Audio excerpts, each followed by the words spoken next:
Indefinite ইন্টিগ্রেশনের first চ্যাপ্টারে কিছু প্রবলেম, অনলি 2 মার্কস প্রবলেম নিয়ে আমরা শুরু করছি, এন্ড আফটার দ্যাট আমরা 4 মার্কস এন্ড 5 মার্কস প্রবলেমে যাব। তো একদম ইজি কিছু প্রবলেম নিয়ে স্টার্ট করছি 2 মার্কসে। Problem number 3.2, 4 and 4.46। So problem number 3.2 কি বলছে?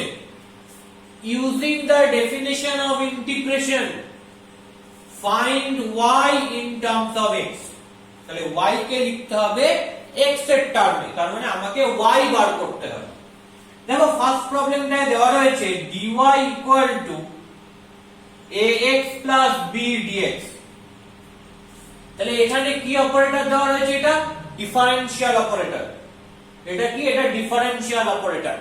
আমরা ক্লাস 11 এ পড়েছিলাম সিগনিফিকেন্স অফ ডেরিভেটিভ চ্যাপ্টারে এই ডিফারেনশিয়াল অপারেটরটা কি সেটা আমরা দেখেছিলাম, যে dy means small change of y, dx means small change of x। So আমি এখান থেকে সিঙ্গেল y কিভাবে পাবো? আমরা জানি ডিফারেন্সিয়েশন এর অপোজিট অপারেশনটা হচ্ছে কি? Integration. So integration is an opposite operation of differentiation. তাহলে ডিফারেনশিয়াল এর অপোজিট অপারেশন কি? ইন্টিগ্রাল। তার মানে আমাকে কি করতে হবে? আমাকে ইন্টিগ্রেশন করতে হবে বোথ সাইডে। Okay, so integrating both sides and we get integrating both sides and we get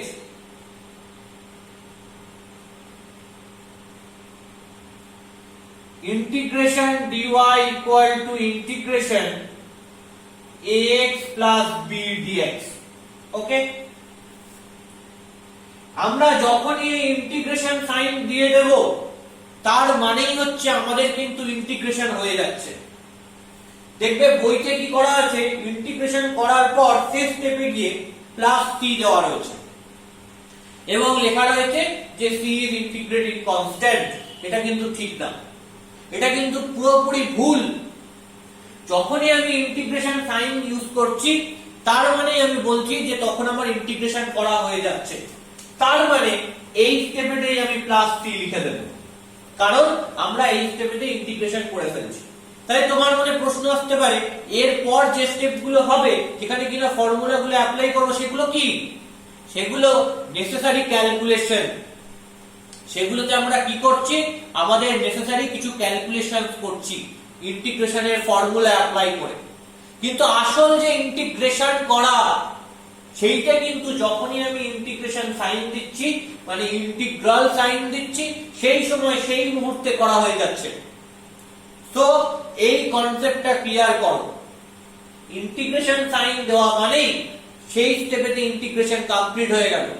সেই স্টেপেতে সঙ্গে সঙ্গে প্লাস c লিখবো এবং এখানে লিখে দেবো where c is integrating constant, where c is integrating constant। বইতে কিন্তু যেটা ঠিক নেই, বইতে সবার শেষে গিয়ে সিটা লিখেছে, সেটা কিন্তু ঠিক নয়। এই স্টেপেতে আমাকে সিটা নিয়ে আসতে হবে, কারণ ইন্টিগ্রেশন সাইন দেওয়া মানে ইন্টিগ্রেশন হয়ে যাওয়া উচিত। তাহলে এরপরে আমরা কি করি? এরপরে আমরা কিছু নেসেসারি ক্যালকুলেশনস করি। এরপরে লোকে বলে ইন্টিগ্রেশন অফ dy মানে ইন্টিগ্রেশন করছি, এরপরে স্টেপে করলাম, তারপর স্টেপে করলাম, এটা ঠিক নয়। ইন্টিগ্রেশন যেখানে সাইন দিচ্ছি সেখানে ইন্টিগ্রেশন হয়ে যাচ্ছে। তাহলে এর পরের স্টেপে কি করছি? এর পরের স্টেপে আমরা কিছু নেসেসারি ক্যালকুলেশন করছি, মানে এই ইন্টিগ্রেশনটাকে কি করছি? ইভালুয়েট করছি। সেটা বেসিক্যালি ক্যালকুলেশন, যোগ বিয়োগ গুণ ভাগ, এছাড়া কিছু নয়। ওকে, তাহলে ইন্টিগ্রেশন dy করলে কি বেরোয়? আমি ফর্মুলাগুলো জাস্ট এখানে একটা একটা করে লিখে দেব। ইন্টিগ্রেশন ওভার dx এটা করলে x হয়, প্লাস কনস্ট্যান্ট c। তাহলে ইন্টিগ্রেশন dy করলে কি হবে y, যে কনস্ট্যান্টটা সেটা এদিকে লেখার দরকার ছিল কিন্তু আমি লিখবো না, কারণ ওই কনস্ট্যান্টটা সব এখানে একসাথে কি হয়ে গেছে, অ্যাডজাস্ট হয়ে গেছে। ইকুয়াল টু এটা কি হবে, integration ax dx plus integration b dx plus c। That is equal to integration ax dx মানে কি, a কনস্ট্যান্ট বাইরে বেরিয়ে গেল, integration x dx plus b constant বাইরে বেরিয়ে গেল, ইন্টিগ্রেশন dx প্লাস c।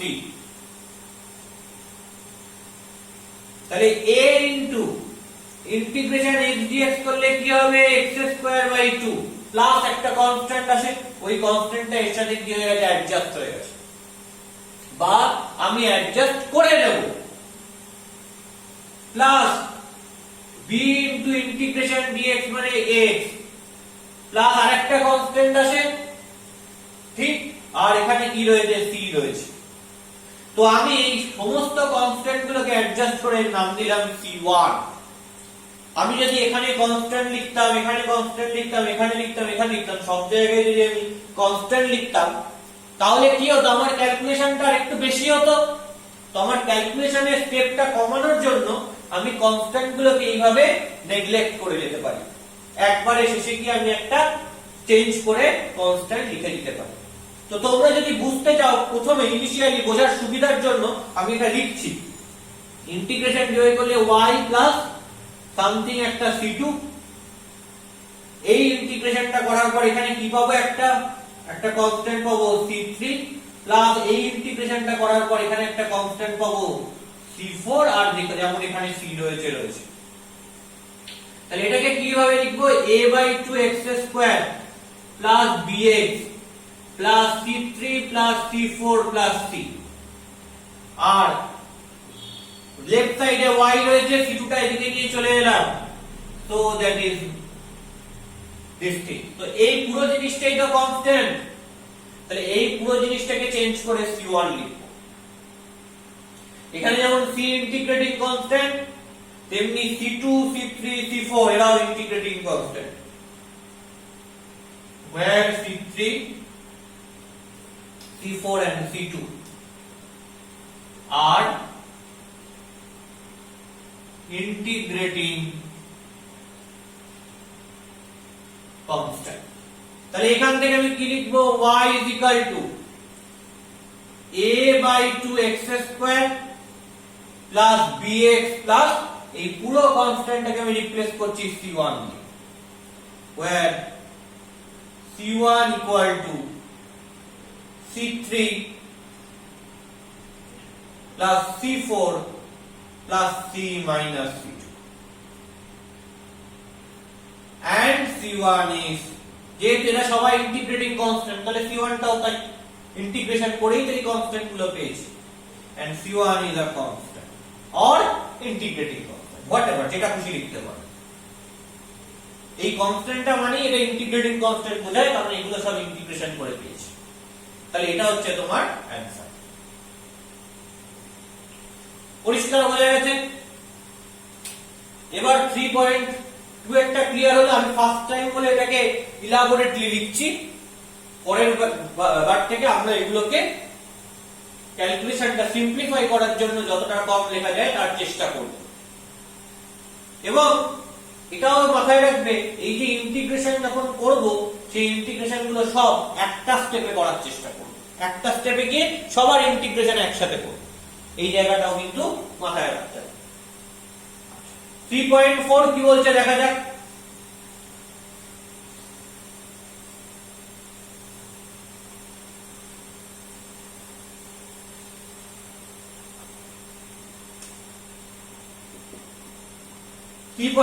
বলছে dy dx equal to root x। তাহলে এখান থেকে কি লিখতে পারি, dy মানে আমি ডিফারেন্সিয়াল নিচ্ছি, that is root x dx। এবার আমায় কি করতে হবে, ইন্টিগ্রেশন করতে হবে। So I can write integrating both sides and we get integration dy equal to root x integration root x dx plus এই ইন্টিগ্রেশন সাইন দেব, সেখানেই একটা সি আনতে হবে, কারণ এই স্টেপেতেই আমরা বলছি যে আমাদের ইন্টিগ্রেশনটা হয়ে যাচ্ছে। Plus C, where c is integrating constant, তাহলে integration of dy equal to integration root x মানে x to the power half dx plus c।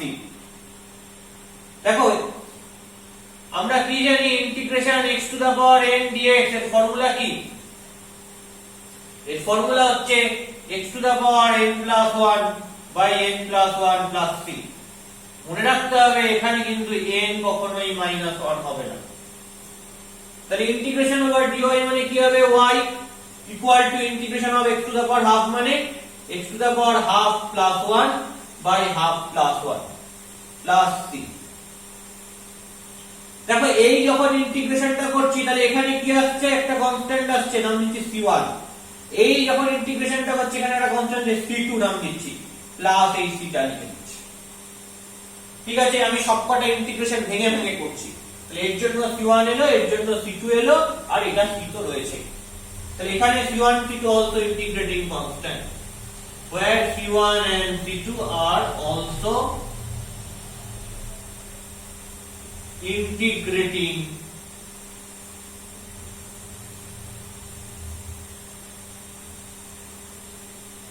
constant। তাহলে আলটিমেটলি কি আসছে?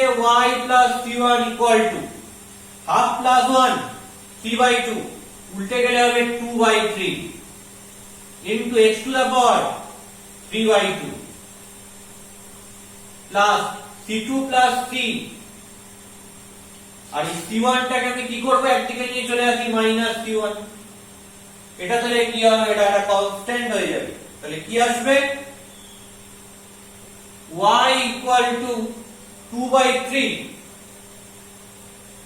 into x to the power 3/2 plus c dash, where c dash equal to c2 plus c minus c1 and c dash is a constant। তাহলে এটাই কি? এটা হচ্ছে আমার answer. Okay, that is my answer, and c dash equal to c2 plus c minus c1, which is a constant। Okay, so আমরা elaborately দেখলাম step by step কি আসছে। ঠিক আছে, that is 3.4। তো 3.4 টা আমরা দেখে নিলাম। এবার আসছি next problem 4। Okay,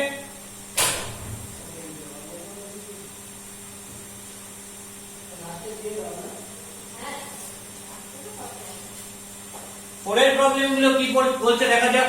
number 4, 4.4 and 4.6 এই দুটো প্রবলেম আমরা করব। ঠিক আছে, পরের প্রবলেম গুলো বলছে integrate each of the following function with respect to x। তার মানে x এর রেসপেক্টে ইন্টিগ্রেশন করতে হবে। কিরকম করে x এর রেসপেক্টে ইন্টিগ্রেশন করে? ধর কোন একটা ফাংশন f(x) রয়েছে, একে x এর রেসপেক্টে ইন্টিগ্রেশন করছি, তাহলে কি পাবো? ইন্টিগ্রেশন f(x) dx, এই জিনিসটা পাবো। তো এখানে পার্টিকুলার ফাংশন গুলো বলে দিয়েছে। প্রথমে ফাংশনটা কি বলেছে? x - 2/x whole to the power 3, that means x - 2/x is cube। এই ফাংশনটাকে x এর রেসপেক্টে ইন্টিগ্রেট করতে হবে। ঠিক আছে, ইন্টিগ্রেট করা মানে কি? মানে integration x - 2/x is whole cube, এটা হচ্ছে f(x), কি করতে হবে? x এর রেসপেক্টে, so you have dx, তাহলে কি হবে? dx হবে। পরিষ্কার? আচ্ছা, এইবার কথা হচ্ছে এই ইন্টিগ্রেশনটা করব কি করে? এই ইন্টিগ্রেশনটায় আসবো কি করে? প্রথমে এটাকে ব্রেক করে নি। কি হবে করলে? x³ মাইনাস, এটা a - b হোল কিউবের ফর্মে ফেলবো। x³ মানে a³ হলো minus 3a² b plus 3ab square, okay, minus b cube minus 2x is whole cube dx। তাহলে এটা করলে কি আসছে, ডিস্ট্রিবিউট করে নিই integration x cube dx minus x cancel out হলো 3 into 2 6 minus 6 integration x dx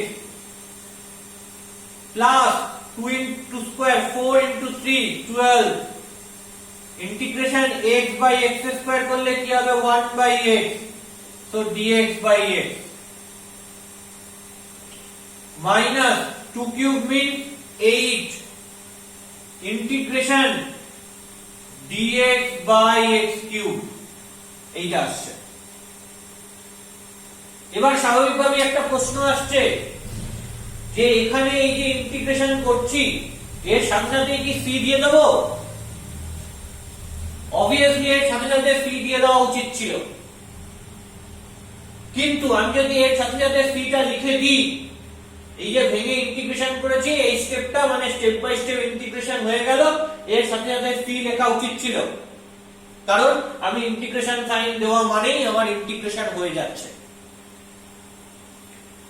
কিন্তু আমি এখানে c টা লিখছি না, কেন লিখছি না, আমার ক্যালকুলেশনের সুবিধার জন্য।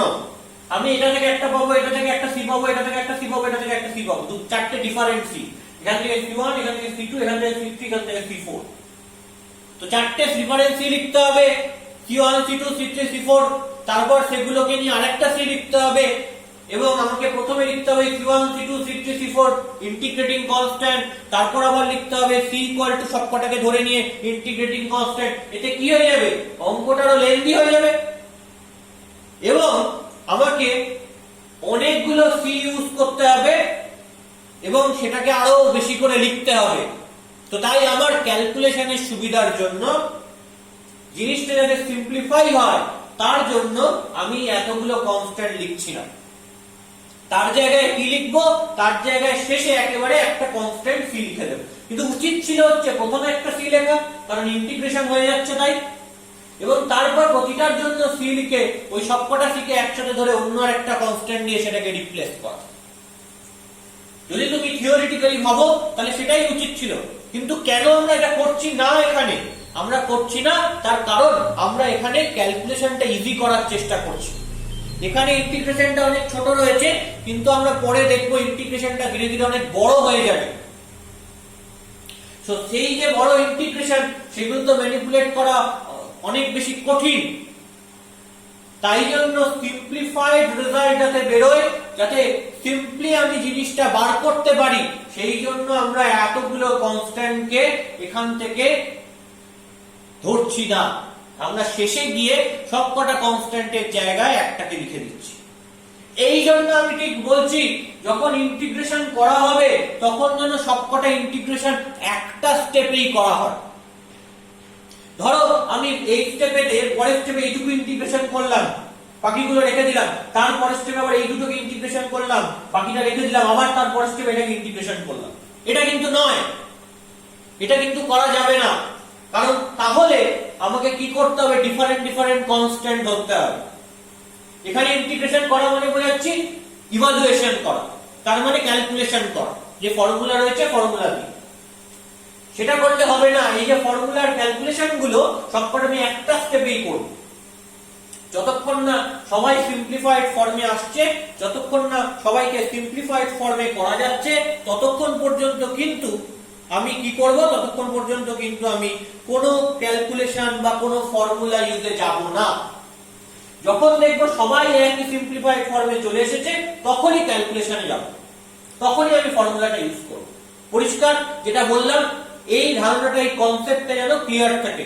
আমরা এখানে প্রত্যেকটা জায়গায় আলাদা আলাদা করে কনস্ট্যান্ট লিখছি না, তার কারণ হচ্ছে যাতে আমাদের ক্যালকুলেশনটা ছোট হয়, সুবিধাজনক হয়, কিন্তু থিওরিটিক্যালি সেটাই লেখা দরকার ছিল। পরিষ্কার? এবার আসি, দেখো সবাই সিম্পলিফাইড ফর্মে চলে এসেছে। সবাই সিম্পলিফাইড ফর্মে কেন চলে এসেছে? ইন্টিগ্রেশন x কিউব dx এর ফর্মুলা আমি জানি মাইনাস 6 ইন্টিগ্রেশন x dx, এর ফর্মুলা আমি জানি plus 12 integration dx by x,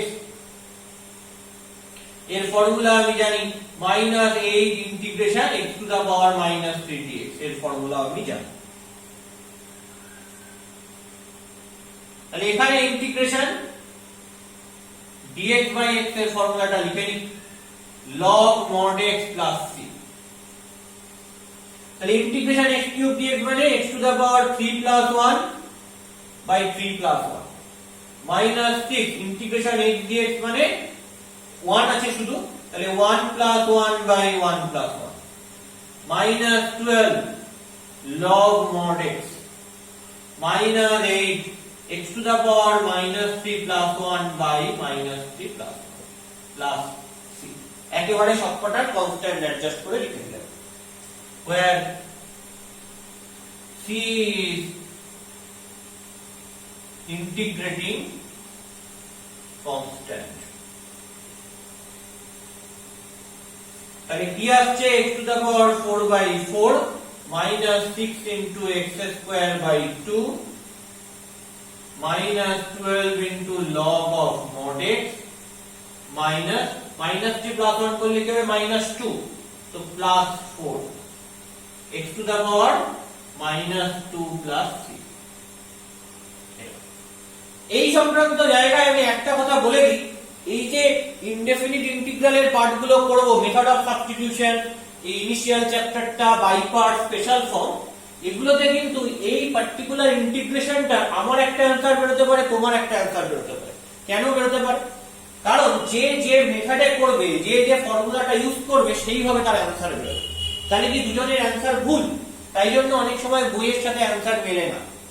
একেবারে দুজনের অ্যানসার কিন্তু ভুল না, কারণ আমরা যদি ডেফিনিট ইন্টিগ্রাল লাগাই, লিমিট লাগাই, তাহলে দেখবো তুমি যে রেজাল্টটা বার করেছো সেই রেজাল্টটা ডেফিনিট ইন্টিগ্রাল অ্যাপ্লাই করলে যা ইন্টিগ্রালে ডেফিনিট ইন্টিগ্রালের ভ্যালু আসবে, আমি যে রেজাল্টটা বার করেছি সেখানেও যদি আমি ডেফিনিট ইন্টিগ্রালটা অ্যাপ্লাই করি তাহলে আমারও একই ভ্যালু আসবে, দুজনের কোনো আলাদা ভ্যালু আসবে না, ঠিক? কিন্তু ইনডেফিনিট ইন্টিগ্রাল যখন করব কোনো একটা ফাংশনের, সেই সময় কিন্তু দুটো ডিফারেন্ট ভ্যালু আসতেই পারে। কেন আসছে দুটো ডিফারেন্ট ভ্যালু? যে যে ফর্মুলাটা অ্যাপ্লাই করছে সেই ফর্মুলাটার উপর বেস করে তার সেই ভ্যালুটা আসছে। পরিষ্কার বোঝাতে পারলাম আমি? তার মানে বইয়ের সাথে অনেক সময় অ্যানসার না মিলতে পারে, ইভেন দুজন বন্ধুর অ্যানসার না মিলতে পারে, ডিফারেন্ট অ্যানসার হতেই পারে, ঘাবড়ানোর কোনো জায়গা নেই, ঘাবড়ানোর কোনো দরকার নেই। পরিষ্কার? অ্যানসার কিন্তু ইনডেফিনিট ইন্টিগ্রালে দুটো ডিফারেন্ট বেরোতেই পারে একই অঙ্কে, যে যে ফর্মুলা অ্যাপ্লাই করবে তার উপর বেস করে তার সেই অ্যানসারটা বেরোবে। কিন্তু ডেফিনিট ইন্টিগ্রাল যখনই হবে তখনই প্রত্যেকের সেম অ্যানসার আসবে, এবং ইনডেফিনিট ইন্টিগ্রাল করে তুমি যে অ্যানসারটা পেয়েছো, তোমার বা আমার যে দুটো ডিফারেন্ট অ্যানসার বেরিয়েছে, যখনই আমি লিমিট অ্যাপ্লাই করব, মানে ইনডেফিনিট ইন্টিগ্রাল থেকে ডেফিনিট ইন্টিগ্রালে চলে যাব, তখনও কিন্তু তার উপর লিমিট অ্যাপ্লাই করলে একই অ্যানসার পাবো, একই নিউমেরিক্যাল ভ্যালু বেরোবে, যেটা তোমারও যা হবে আমারও তাই হবে। পরিষ্কার বোঝাতে পারলাম? এই কনসেপ্টটাও কিন্তু নিজের মধ্যে একদম পরিষ্কার করে রাখতে হবে। ওকে, নেক্সট প্রবলেমটা দেখি আমরা।